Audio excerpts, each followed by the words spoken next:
Hello everyone. Before I get into the gloating of this video, and there's going to be an awful lot of it, I want to front load by saying, thank God there is a God, Christ has risen, because I've managed to get my main Twitter account back.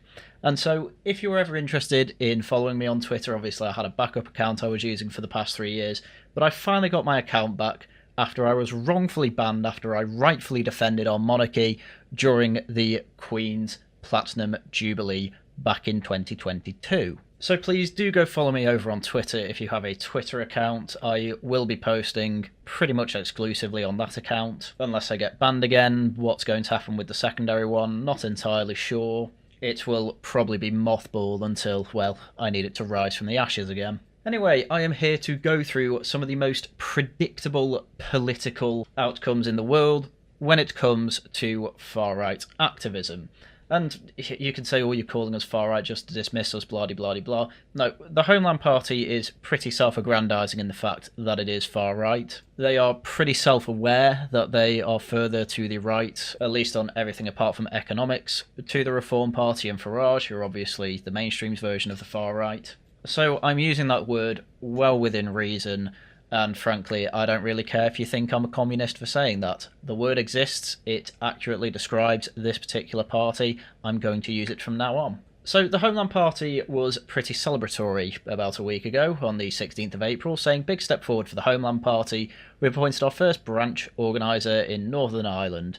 Real change starts from the ground up. We're proud to see local leadership taking root, one community at a time. This celebration lasted all but about 10 minutes. As just under 2 hours later, this rather infamous tweet was made. So recently, the Homeland Party appointed Carter McAfee, who went by Ballymanis on Twitter, that is now a deleted account for obvious reasons, that we'll go into, as the branch organiser for the party of the occupied 6 counties in the north of Ireland. So this is an Irish nationalist, he means Northern Ireland, and he means the whole of it.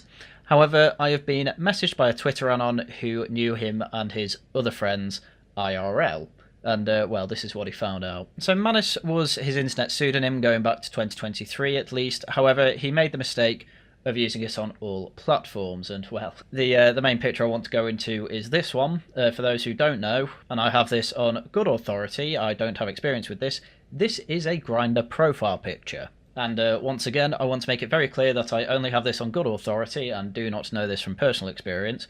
But as you can see at the bottom, there is a black spade with the name Manis and a black heart, with his age being 19, and again, I believe this was back in 2023. So Manis is 21 now.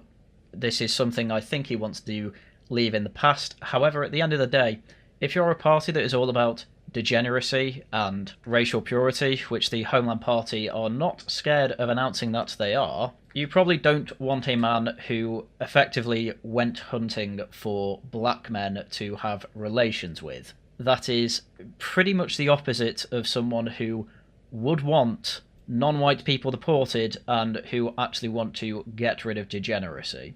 And needless to say, when this became public, not even 2 hours after this was announced, it's quite clear that this was not particularly popular with the party. And more of Manis's past came out again. I say past, this was within 2 years ago, where he'd be on gay pride marches and be friends with a whole load of other people that Homeland would consider degenerates. Again, this was something that was public information a week ago, and it looks like Homeland made absolutely no attempt whatsoever to vet these people and don't seem to realise that their own members do not want someone who, over the past few years, has had a lifestyle that, let's say, they would not only not approve of, but find so reprehensible I think they'd want him kicked out of the party. Anyway, in a now bunch of deleted tweets because Manis's Twitter account is now deleted, he tried to defend himself because of his past lifestyle, saying he's moved past that, which I'm willing to admit probably is the case. But the chairman of the Homeland Party, Kenny Smith, decided to attack his own membership.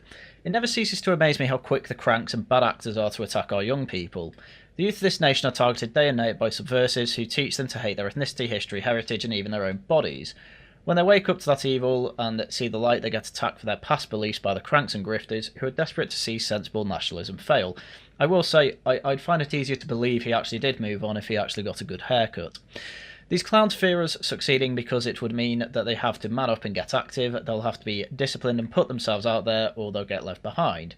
If our movement rejected everybody who was a previous liberal or even an anti-nationalist, there would be damn few of us in the struggle. I'm stacking over the cranks and bad actors. If you're smart and believe in sensible nationalism, you'll do the same. A brave young man was open and honest with our team about his history before his appointment. We only appoint officers who impress, and he continues to do that daily. And then he deleted his account. But this is a little different to I've made mistakes in the past. You can make mistakes in the past and join a party. I don't think they have an issue with that. I don't think the members particularly have an issue with that, I should say. What the members have an issue with is that he does one decent interview in their minds where all he did was have a go at reform, say Rupert Lowe was the best or something like that, and say the magic words of remigration and mass deportation, and all of a sudden he becomes leader in Northern Ireland, despite this history, within 2 years ago. Again, I can believe that people move on from their past. However, I can also believe that there are Trojan horses, and I would believe that most of the members are saying, hang on a minute, if this guy is supposed to be our leader in Northern Ireland for deporting everyone who's not white, I don't particularly trust that, given that he was on the prowl for black men to have relations with less than 2 years ago. You know, I don't believe he's got over that quickly. But to be honest with you, this is a massive problem with the far extremities of the left and right in general. Honestly, horseshoe theory is real. They just move from one to another depending on which way the wind's blowing and which they feel they can fit in with more. This happened in the Weimar Republic. They were called, I think they were called red beef or steaks or something like that, because they'd be communist but then wear brown shirts to be fascists, because effectively being a communist wasn't very popular in some circles, so they just joined the fascists who wanted most the same economic outcomes as them and basically talked about the same issues. And I've seen the exact same thing happen over and over and over again. Hell, I have my own anecdotes of, I may as well just name them, Scrump and Evelyn, or Duncan, whichever name he legally goes by, I don't really care. I have been out with them in real life. I have met up with them on 3 separate occasions. On 2 of those occasions, when the night was getting quite late, we were getting around 11 o'clock, midnight, something like that, Scrump and Evelyn, or Duncan, whatever, wanted to go to gay bars. In Manchester, there is a whole gay village, a whole street called Canal Street that is full of gay bars. And it made little to no sense when these are the same people saying degenerates need to go in boxcars and how traditionalism is based on all that, when, 50 years ago, gay people would be put on hormone replacement therapy. I don't know, maybe they want that back to get the hormone replacement therapy free, given that it's a punishment, or was back then. But it's something that I have very much noticed and something that has put me off ever even really considering them to have something decent to say on the far extremities of the right, let alone the left. And frankly, I think the same thing's happening here, and I wouldn't be shocked if Kenny Smith has seen that before as well. But realistically, we're talking about a party that's recently managed to get over 1,000 members. They know they're not getting anywhere. 1,000 members for a party really isn't that many. It's better than 90% of attempted parties, I'll give them that, but you're getting nowhere near the mainstream. You'll be lucky if you get any councillors. The only ones they have so far have defected, and I almost guarantee they're going to lose seats because, frankly, I do not think many of their policies are particularly good and resonate with people. As much as people are against mass immigration, they like their black friends, is how I'd put it. Anyway, naturally, Homeland members were not happy about this. Calling our own members cranks and bad actors is beyond the pale. Can you please tell me how this isn't just the same as Farage's condemnation of that lot? The funny part is that a fair few people in that lot that it was actually Richard Tice talked about weren't even Reform members. Kenny's actually talking about his own members, and mostly about his own members.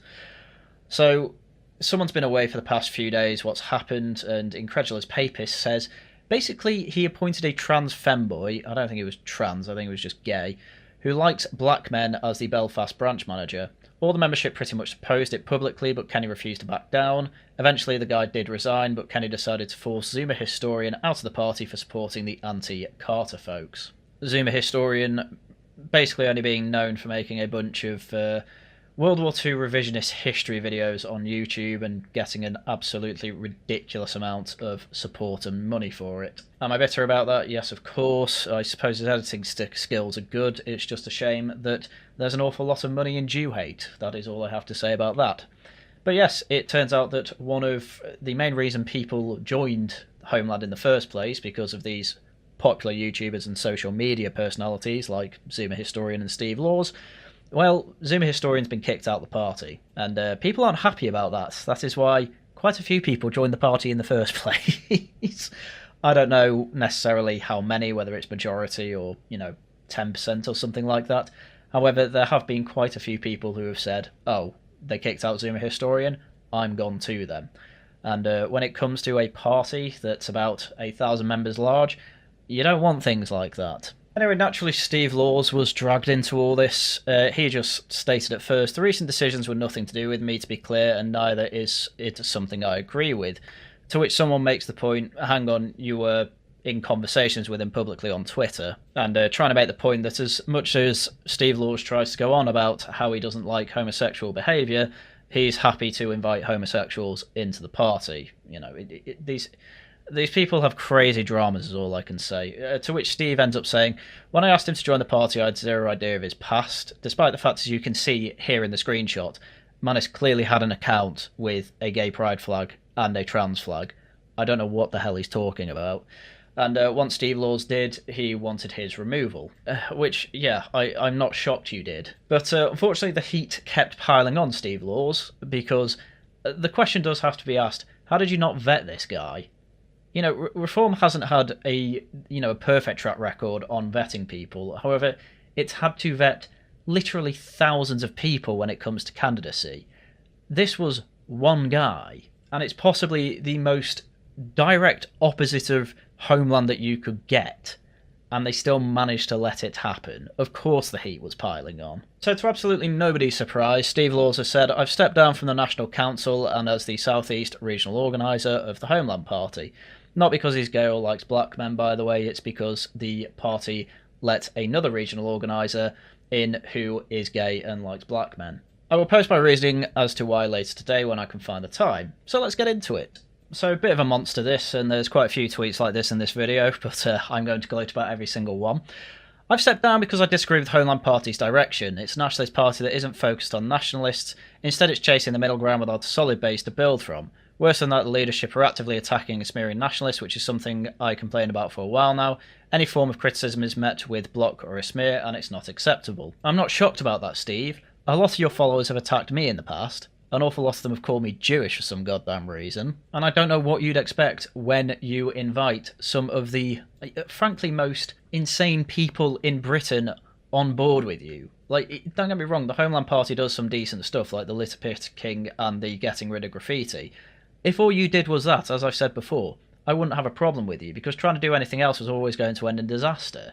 It's quite lucky that it's all imploded now before any of you get arrested. As is what happened with Patriotic Alternative, and what are they doing now? Nobody knows that Homeland was supposed to be the professional splinter group of it, and now they've ruined it all.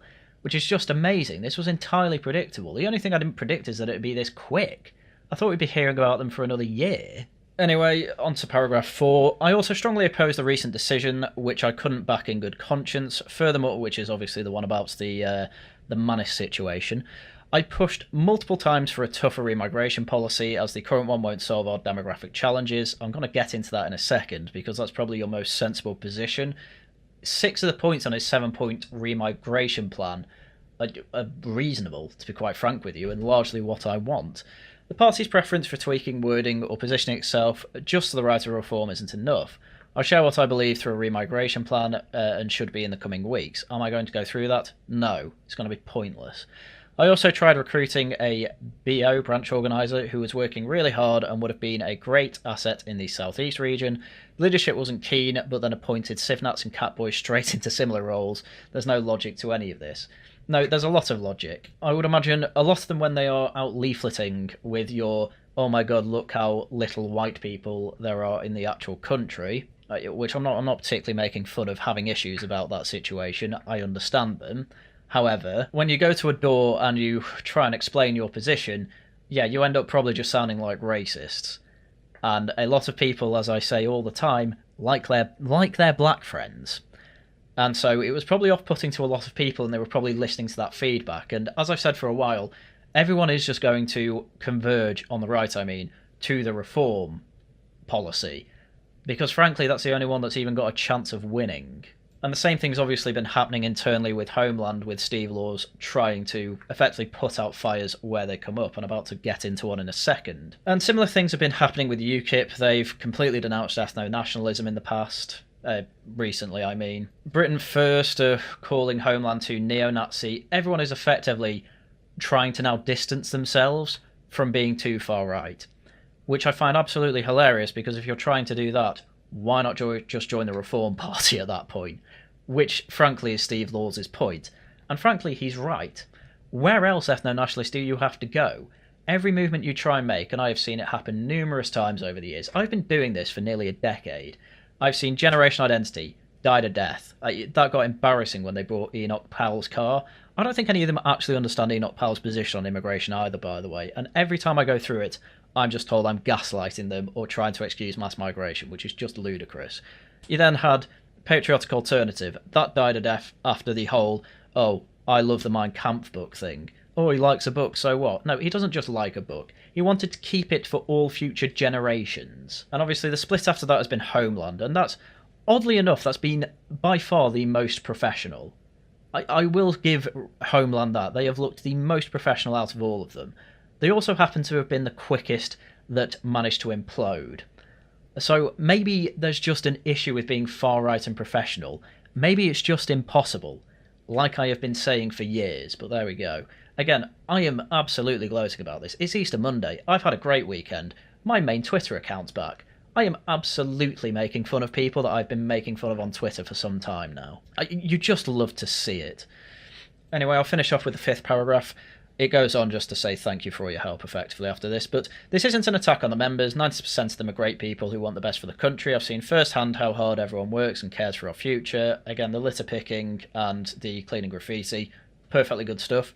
Everything else they seem to do, either a complete waste of time or actively, like, borderline evil, some of it, but there we go. I have the utmost respect for most people in the party, but the current direction won't deliver. I wish everyone well and hope the party can change direction before it ends up like another UKIP. I think you're actually worse than UKIP at this point. They need to listen to the nationalist base of the party. Well, that ain't happening, so see you later, Steve. Anyway, as mentioned before, Steve has tried to put fires out caused by the upper echelons of the Homeland Party, specifically Kenny Smith. And this actually kind of originates from me. So Steve Laws, last year when I made a video on how useless he is, picked out a particular part of the video where I criticise Steve Laws for claiming that because three of Badenoch's names, which is Kemi, Olufunto, Adegoke, Badenoch, and I struggle to say the first three names because they're not English, somehow means that my point that she married into a Scottish family, or a British family anyway, I don't think he's Scottish, he might be English, doesn't really matter, he's British, means that as far as I'm concerned, she's married into the tribe and can be considered one of us. He obviously had issues with this because of the three other of her names and the fact she's, well, black. And to be fair, she does call herself Nigerian and a first-generation migrant. But doesn't matter, she married into the tribe, she's one of us whether you like it or not. It's kind of the point in marriage. You know, she's not considered not part of the family of the Badenochs or her husband's side just because she's Nigerian.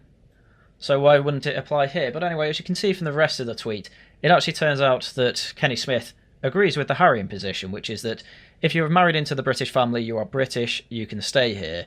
Kenny Smith, Homeland Party chairman, and this was posted by a Homeland activist, and he's deleted the tweet, by the way. This tweet doesn't exist anymore, which is really annoying because I really needed to find Steve's clarification of this because it was really funny. Luckily, Steve's clarification still exists, but the tweet's deleted. And the reason I think the tweet is deleted is because it's really embarrassing to have your chairman effectively agree with me when one of the biggest spokespeople for the Reform Party has been trying to dunk on me for making this exact point. So Steve elaborated here by saying what he means is a European marrying one of our people and having kids with a Brit is unlikely to be remigrated unless they've committed a crime, etc. Now the reason they have to just make it European, frankly, is because it turns out Zuma historian, albeit this was doxed by Hope Not Hate, but still I think it's pertinent to the point, married a Latvian. And he's supposed to be the most ethno-nationalist person on the planet, and, as I say, is a massive Hitler revisionist. And frankly, if not an actual neo-Nazi, certainly sympathetic to neo-Nazism, and yet it turns out he doesn't believe in any of it because he married a Slav.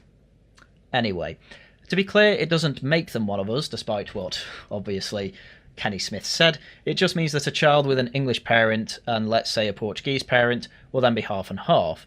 It's a very small fraction of the population, obviously doesn't mean anyone can become British or English. Again, the panic to have to put out this fire is absolutely hilarious, because again, I don't think they want people like me pointing out that you just have the same position as us and you're just being edgy boys on the internet. And again, I think the reform activist was likely told to delete the tweet because it is too embarrassing for Homeland to post stuff like that, because it's a little bit too civic nationalist.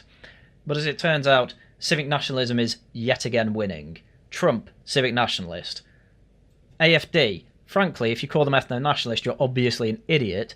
Their leader is a lesbian who has a partner who is Sri Lankan.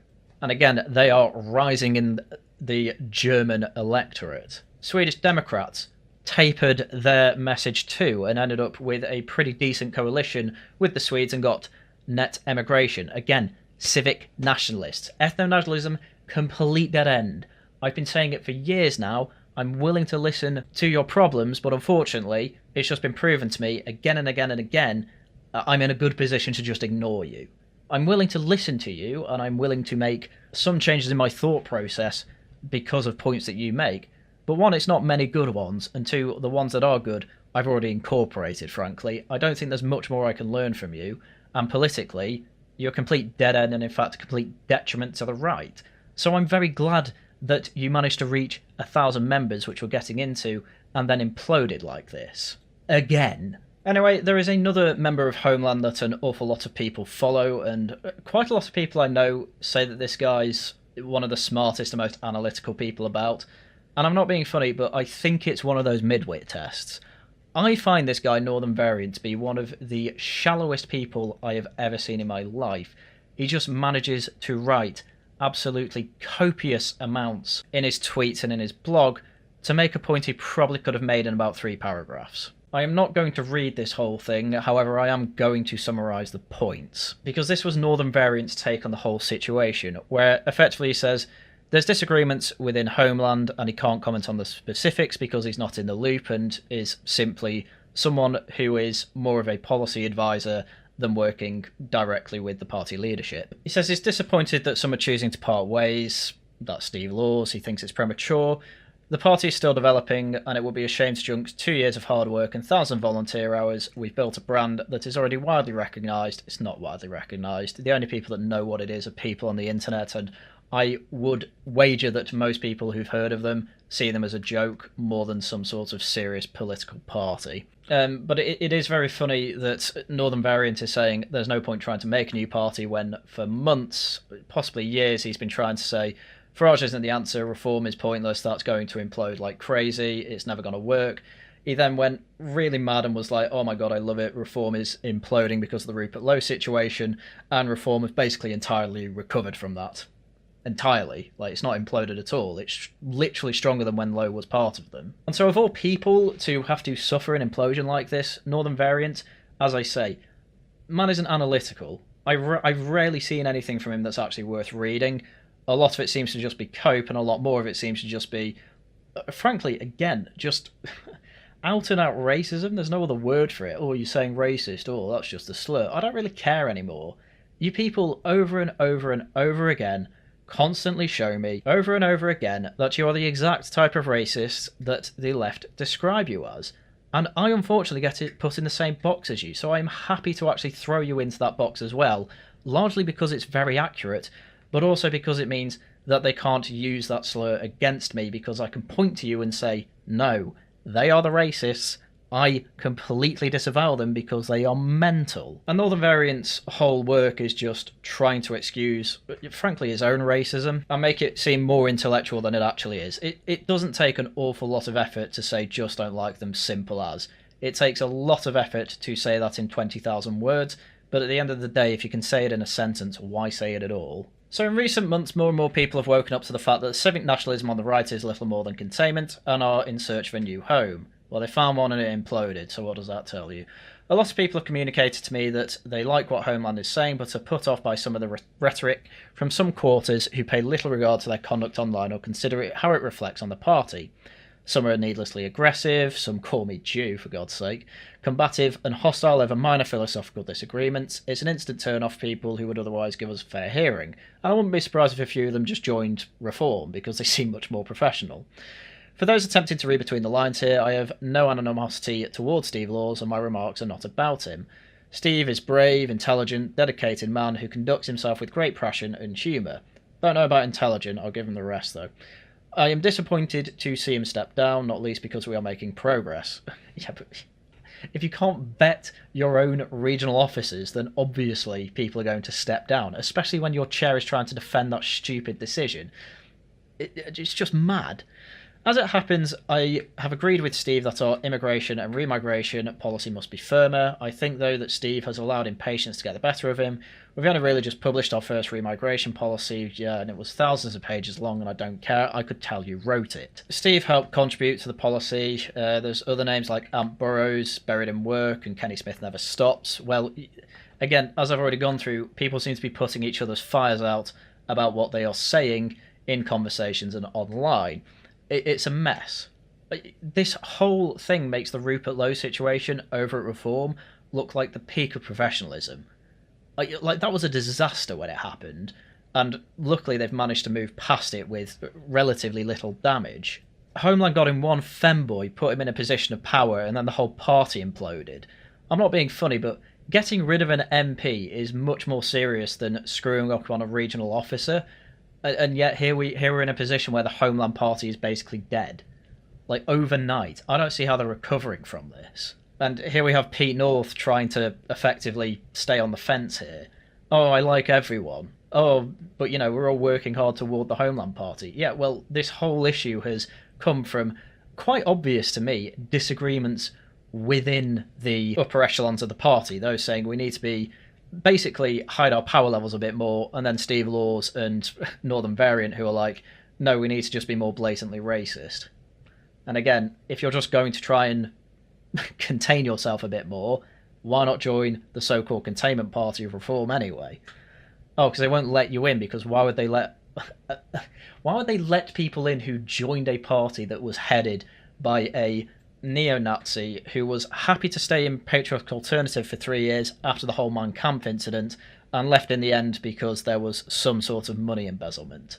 That's what he left over. He didn't leave over the neo-Nazi stuff, he left because money was being played around with. It's crazy. I can't believe people took them seriously, but I guess some people are, I don't know, desperate and unwilling to realise that most people don't agree with them on the whole black people are all terrible type arguments. Anyway, needless to say, the rest of that thread is just Northern Variant repeating himself, which he does all the time, and for some reason people don't notice. Anyway, post this fallout, Kenny Smith has just been effectively trying to avoid it and celebrate the party that is currently losing members. I wouldn't be shocked if they have less than 1,000 by the end of next week. Given most of these members are inherently and eternally online, and this frankly has been the talk of the town in the online right for the past week. We don't need to go through this whole thread. Kenny's just kind of ignoring the massive house on fire, being the dog saying this is fine. Saying he's really happy with what they've achieved. It's their second birthday. Wow, their party didn't even last 2 years. And they want to show the public that nationalism is not what the nation-wrecking enemies claim it is, and yet Steve Laws is there, now that he's left the party, saying actually no, that is exactly what we are. So yeah, honestly, probably the best thing for Reform that Steve Laws left, unironically. It's also quite funny because in the past Kenny has tried to say, oh look, we have a whole containment right in Reform and we need to reject it and have proper nationalism. I mean, just check out this clip where he looks like Mr. Creosote. The containment right is absolutely terrified. Matt Goodwin has a track record of working with left-wing liars like Nick Lowles to steer good people like you away from genuine opposition to the establishment. Yeah, so this is obviously trying to disparage Matt Goodwin because he has obviously become an advisor to Reform and effectively a full-time Reform activist. Again, this is coming from a man who literally a month after posting this video, allowed someone who was at Pride marches not even 2 years ago into the party to lead it in Northern Ireland. Whereas Matt Goodwin has had a bit of a longer time to effectively backtrack on his old positions and his old work colleagues, because it's true, he did work for Hope Not Hate quite a while ago. We're talking like 12 years ago or something that was. And then Brexit happened, and as he always goes through, after Brexit happened, he kind of had a total 180 on an awful lot of his positions and thought maybe the right actually have a point, and, well, at this point is more useful than literally anyone in Homeland for forwarding right-wing talking points and right-wing politics. But the other reason I decided to bring this up is because, well, quite recently, Britain First has an entire, almost expose on Kenny Smith, saying that it's not unreasonable to say, frankly, that Homeland might actually be a honeypot to send information straight over to Hope Not Hate. Now, it's a 17-minute video, and you can go watch it over on Twitter, link down below. I'm just going to touch upon this. I was going to make a video about this a while ago, but frankly, there's more important things to talk about. I'm only making this video because it's really entertaining for me. It's the only reason I'm making it. I'd never thought Homeland was particularly worth talking about. I did one video on them a while ago to effectively make the point I don't think they're going to go anywhere, because effectively they're saying Kemi Badenoch needs to be deported. But then when you get to this particular video, it turns out, well, the most obvious honeypot in the world might be a honeypot. So just to give you the long and short of this, Paul Golding, who is leader of Britain First, another party to the right of reform to try and be more based and red-pilled than them, called up Kenny Smith to ask him to show him his chest, to show him a Nazi tattoo that is rumoured to be on Kenny Smith's chest. Now, I will say I have never seen Kenny Smith's chest, and neither has anyone else, so I'd say get your baps out for the lads to prove him wrong. However, obviously this didn't happen, and yet, I think 2 days after that call was made, Paul gets a call back from someone at Hope Not Hate, asking him effectively for information on where he heard the rumour that Kenny Smith has a Nazi tattoo on his chest. Paul didn't even bother getting into that. Paul instead asked, how did you get this number? Because as it turned out, he didn't call him on his number that he uses typically with everyone else. He used his partner's phone. And the Hope Not Hate guy, you can hear it in the video, effectively is under the impression that it is Paul's number. And as far as I care, there is only one way I can think of how they confuse those phone numbers. Because everyone says, oh, they've had informants everywhere, they'll have Paul's number from elsewhere. Okay, but the problem is that this isn't Paul's number, this is his partner's. And the only way that they will have got that number is through Kenny Smith, because he called Kenny Smith on that number, and he doesn't really have the plausible deniability anymore of, oh, they called you on your number, that could have come from anywhere. No, this was a very specific case of Paul using his girlfriend, partner, whatever's number or phone to call Kenny Smith, and from there they found out that, oh, Hope Not Hate has this number and thinks it's mine. How's the only way that could happen, as far as I can tell, through Kenny Smith? And this hasn't blown up or anything like that, because there was a load of cope and putting out of fires within Homeland over this, and frankly, who cares about these complete nobodies? You know, this isn't going to make it to GV News or anything like that. This is just really funny from my perspective. And for Kenny Smith to say, oh, Matt Goodwin has worked with Hope Not Hate in the past, and for this frankly quite compelling evidence that Kenny Smith currently works with Hope Not Hate, I just find that hilarious. I mean, you know, I'm not going to say he definitely works them. There might be alternative reasons for this. However, I'd argue if we're in a court of law here, this would be pretty compelling to a jury. And again, just absolutely hilarious. And it's quite funny because this all came out as a result, I would imagine, of the fact that the Homeland Party has 40,000 followers. I would also say that most of those followers are probably foreigners, as they always are. Twitter is a largely American platform. But not only that, they were celebrating that they surpassed 1,000 members. And it's just amazing. They get to a 40,000 follower count, most of whom are probably American, and then 1,000 members, and then the whole thing implodes.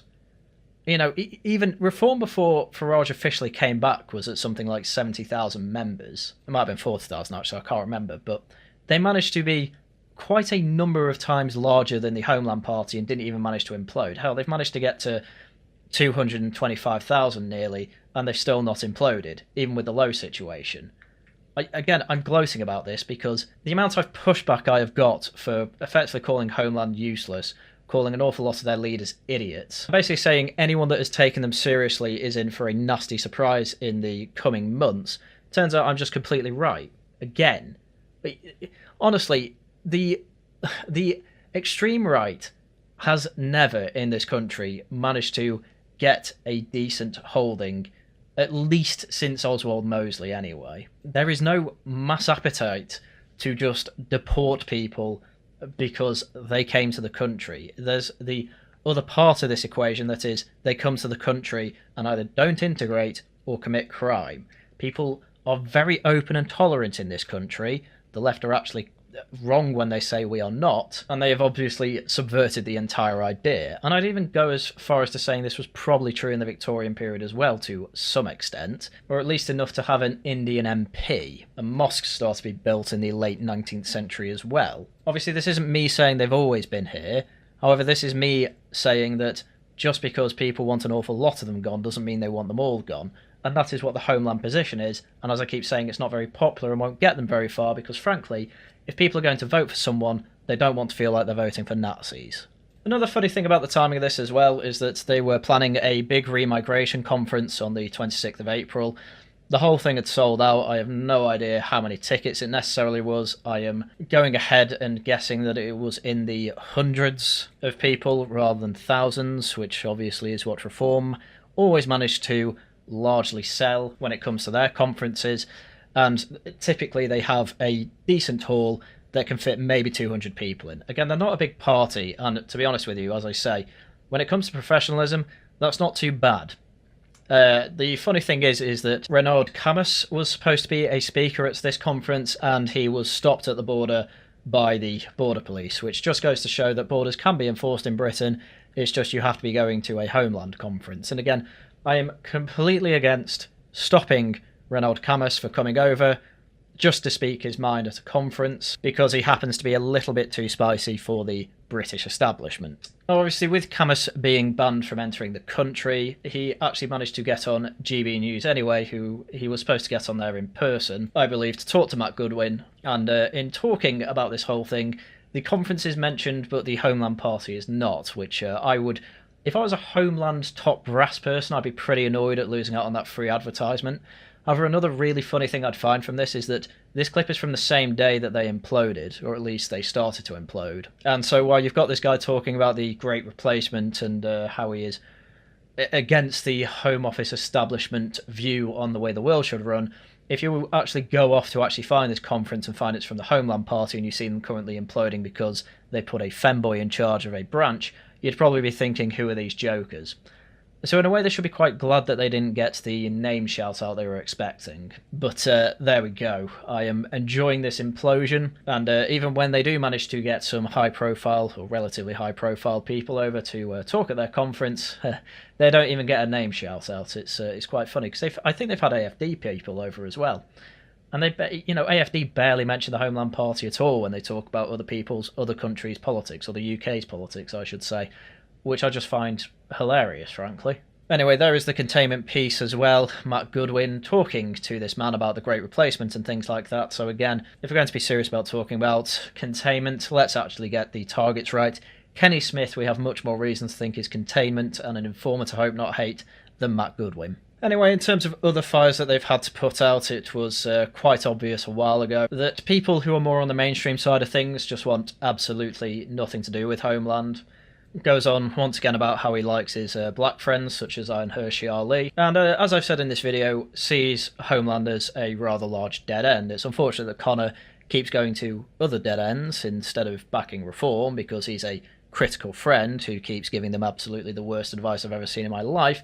However, I will defend him on this. He absolutely did the right thing here. And Homeland obviously got Pete North to write their rebuttal here.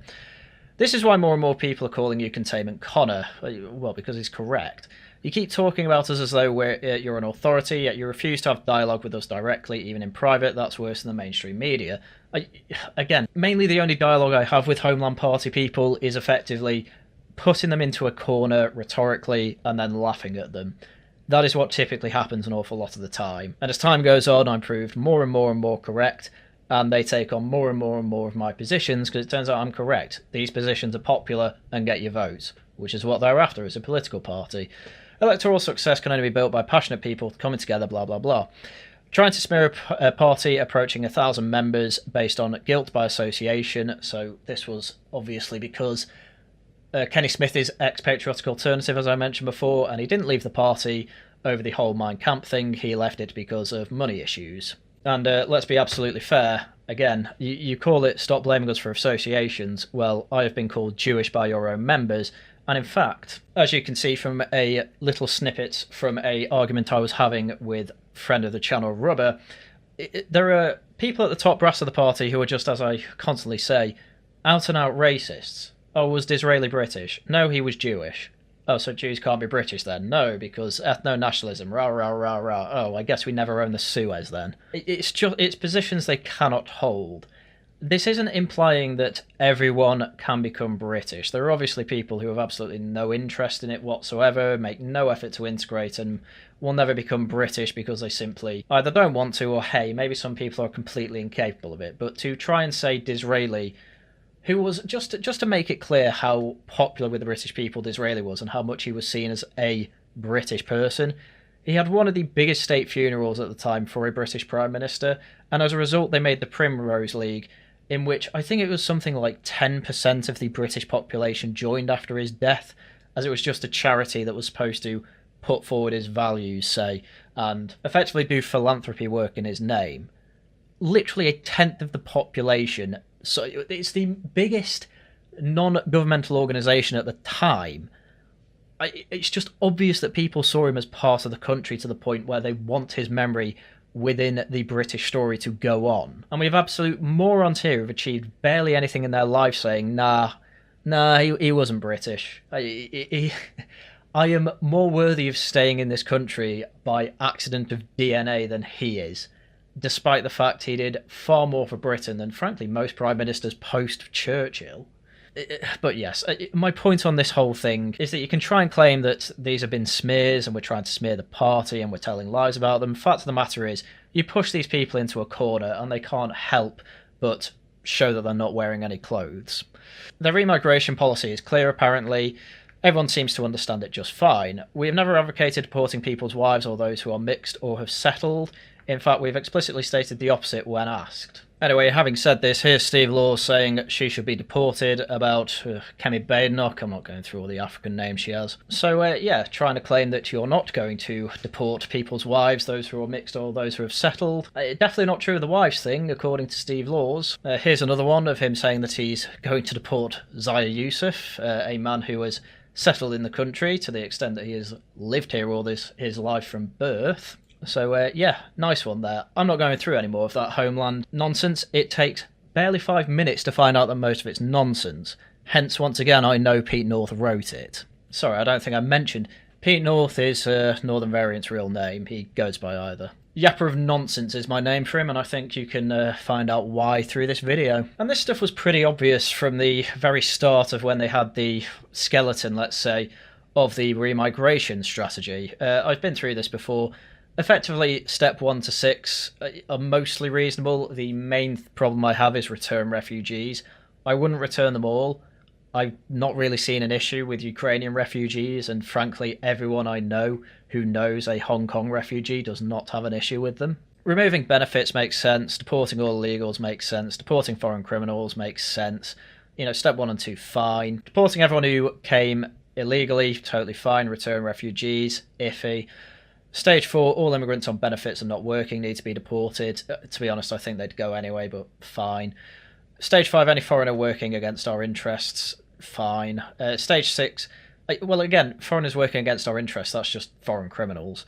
Stage 6 can be done at any stage. Voluntary reparation with financial incentive in place to encourage them to leave. We actually already have that. And finally, Stage 7, forced repatriation. That's where the issue comes in. Yeah, that's who they mean by Zaya Yusuf and Kemi Badenoch. You know, people who don't want these people deported. Again, this also comes under the mass deportation umbrella. This is why Reform are trying to avoid that term like the plague. Because people don't want it and it's going to lose you votes. You know, it gets you to 1,000 members and then you implode. You know, that is what that means. And so the idea that, you know, our remigration strategy is obvious, we're not going to deport people's wives. No, Stage 7 will deport wives, it'll deport people who've been settled here. It just basically means get rid of all people who do not have enough British blood in them to be considered one of us. And by the way, I've done a DNA test. I know that I have enough in me to stay under their rules. I still don't want it because I like my black friends. Steve Laws also has this funny habit of pretending he's not as radical as he is, while at the same time trying to be the most edgy boy on Twitter to try and get the edgy boys to all join his party. So there was a news story that a neo-Nazi was posting pictures of him Nazi saluting, and he got caught up in the counter-terrorism police. To which Steve Laws says, "Here's an example of why I try and steer our lads down a sensible path so that we can get to victory rather than life in prison." Well, anyway, about 2 months before he posted that nonsense, there was a post that once again he has deleted because it's ill-advised, of him saying, "Imagine my shock of him looking like a grinning goblin next to a man talking to Robert Jenrick, who is in a yarmulke."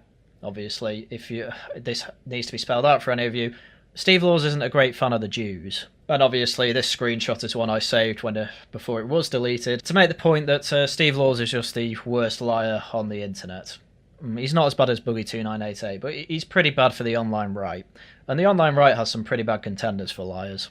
Anyway, I think one of the last things I'll mention about Homeland is that, again, they seem to be... I think fake nationalists is kind of the wrong way to put it. However, they are very much and very clear that the only thing they care about and consider to matter in a nation is DNA or genetics, which it seems to be quite ludicrous from my perspective, because again, the most popular statesman in the Victorian period was the Jewish man Benjamin Disraeli. And obviously we had Brunel, who was son of a Frenchman who was considered fully English, and even his father helped build, I think it was ships, but I might be wrong on that. But anyway, he certainly did help out Britain despite being a Frenchman.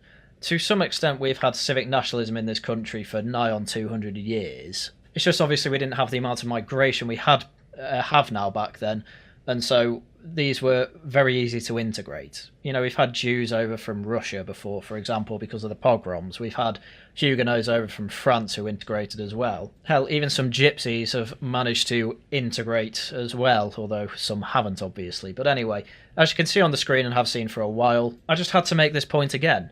Homeland put out a little Easter tweet, and they decided to go very secular with it. It's nothing but a bunny rabbit and some eggs. Absolutely nothing about Christ, absolutely nothing about what Easter is actually about, which is Christ raising from the dead and, you know, kind of making the whole point of Christianity meaningful. And as I pointed out, the Muslim chairman of Reform managed to make his Easter message more Christian than so-called nationalists over at Homeland. They are a pan-European white nationalist. Frankly, I think some of them are pagan groups, but I think they are more just secular and do not want to have to contend with the fact that, well, Christianity matters in the UK. Hell, the first written history of the English people is explicitly about how they're Christian. It was done by St. Bede back in the 7th or 8th century, something like that. Literally wrote the first history book on the English people. It was all about how they're Christian. And yet here we are. You know, I've seen Steve Laws say in the past, oh, Christianity has nothing to do with Britain. And it's all just nonsense. Yet there's been non-Christian influence in Britain, I know. Like, some of that comes from paganism, and hell, Christianity took on board pagan rituals and incorporated them into Christianity, because the word of God is effectively, he is revealing himself through all these other minor gods and destroys the one that are effectively actually of the devil, like he did with the Egyptian gods during Exodus, for example. But it screams fake nationalism when you cannot even consider Christianity to be a rather core part of Britain. Every single country that make up the UK have their own church. There is a Church of England, Church of Wales, Church of Scotland, Church of Ireland. They're all pretty core. There's palaces everywhere with chapels attached. Massive cathedrals absolutely everywhere that have been built over the centuries. And Homeland can't even consider this to be a rather important part of the nation. I am not having it anymore. I have been refusing, basically, to talk properly about Homeland for some time because I just did not find them in any way useful to the right whatsoever. The only use we have for them is that we can point to them as reform activists and say, that is where the mentalists go over there if I'm too civnat for you, say. Or you don't trust Farage, whatever. Well, as it turns out, Farage is building a very, very professional party, along with Yusuf, and they're also managing to celebrate Christianity while they are building this. It's got to say an awful lot for that. Turns out it's actually the popular way to go. They're joint first in an awful lot of polls. They are first in some other polls. They are leading on the latest NPR projections, which effectively shows that they are going to get the most seats. And despite the blip with the whole Trump tariff thing and low thing, it's not affected them largely. Okay, they've stalled a bit. Okay. You know, how many years off are we from the general election? Oh, 4. Yeah, man, I've got a good feeling they're going to recover from that. You know, Homeland barely got to 1,000 and imploded. Yeah, I'm going to gloat about that. Incredible. Anyway, I think I've just about covered everything you probably need to know, or at least the major hilarious situations that Homeland have found themselves in over the past year. This was the most predictable implosion of all time. The only thing I didn't predict is how quickly they'd implode. You know, effectively what's happened is that Farage has killed a party without even trying, because they killed themselves, and this happens every time there is an explicit ethno-nationalist movement in Britain. I'm not being funny here. Even if you didn't have the establishment with counter-terrorism police watching your every move, I still think you'd all implode. Because there is barely anyone serious and anyone who can stay professional who truly believes in your sort of mad outlook for what Britain ideally should be. You need a complete disaster in Britain to actually get anywhere close to power. Think of the Nazis in Germany. How did they manage it? Total disaster after World War One. That's why. Weimar Republic, you know, people having to take wheelbarrows to buy a loaf of bread, of money to buy a loaf of bread. We're nowhere near that level here in Britain, despite how bad things can get. And most people, frankly, will, to some extent, have a foreign friend, whether that be someone who, frankly, would not fit in anywhere else and be a foreigner in their ancestral homeland, say. You know, someone who's come over from Jamaica, or parents came over from Jamaica, they were born here, raised here, don't know any different than the Britain they've grown up in. If they went back to Jamaica, they'd effectively be a tourist. There are people like that. People know people like that. People largely think it's unfair to deport him back to Jamaica, even with his family. Especially if he's done nothing wrong. If they're criminals, totally fine with most people. But you couldn't hide your power levels. No, you had to screech about deporting every foreigner, including the literal leader of the opposition, who basically nobody but you is calling for the deportation of. Madness. I will have struggled to have gone through each and every one of these in its own video, because I just find it too absurd to take seriously. Hence, I've waited till now, gone through, collected all these mad incidents, put them together in this compilation video, and told you, yeah, believe it or not, this is always going to end in tears. And they're going to split, they're going to make another party that's going to be the next true and based right-wing nationalist movement, and it's just going to run into the same thing again, because, frankly, it is only mad people that are true believers in this sort of thing. And there's a reason that they are only managing to get people largely, I should say not only, largely people under the age of 30. Because, frankly, as a society, we allow people to be children for much longer than they should, and it's people still stuck in their edgy teen phase who largely fit in with the whole Homeland thing, because they want to feel like they're growing up by joining a professional party. Well, it doesn't work that way. You want to feel that way? Unironically, go to church, get a job, get a decent hobby, surround yourself with people that love and care for you, like I have, and you feel much better for it, and you don't really care about looking professional, you'll just turn a bit more professional, like I did. Right, I think with that, that's everything I had for you for today. So, once again, do follow me on Twitter. I'm back on my original account. It is a great day. It's a great day to be a sensible on the online right. I hope that this is going to be the end, at least temporarily, for taking any sort of ethno-nationalist movement seriously. I don't think it will. You've still got the load-seaters who have a load of people who are a bit too sympathetic to these idiots over at Homeland, we'll say. But hey, we'll see how that goes. However, having said that, load-seaters definitely has some sensible people still in there. I'm mainly talking about Stelios since we're naming names. As for how you can help the channel, do subscribe, leave a like, leave a comment, gloating with me about how terrible Homeland were, are, and how they deserve this implosion.